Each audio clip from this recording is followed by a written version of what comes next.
So in the next chapter, we finally get to the glenoid itself. We've worked on the humerus to this point, and so now we're going to switch gears and move to the glenoid side. My preference at this point is to raise the padded mayo, taking tension off the deltoid, which does allow for exposure. Usually internal rotation, but sometimes external rotation improves exposure to the glenoid by mobilizing the humeral head out of the way.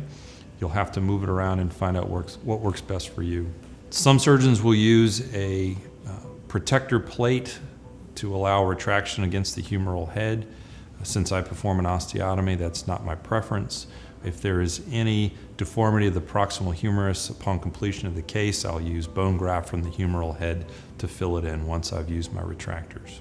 One of the most important steps of glenohumeral exposure is to release the capsule. I use a bovie and I carefully release beginning from the anterior portion of the glenoid, around the inferior portion of the glenoid, and up onto the posterior aspect of the glenoid itself. In the process, I release the anterior and posterior bands of the inferior glenohumeral ligament, both of which can hold you up and prevent proper posterior excursion of the proximal humerus.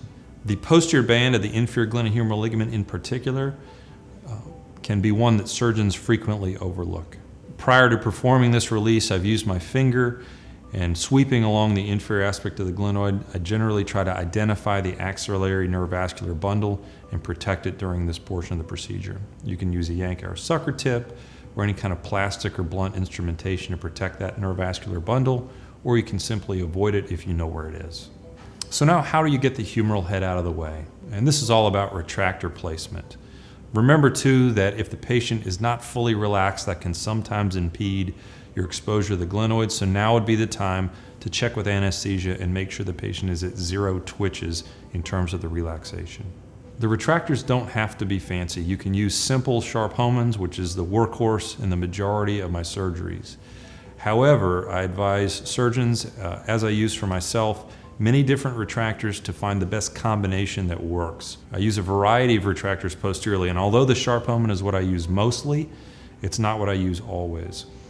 You'll have to experiment intraoperatively to find the combination that works best for you.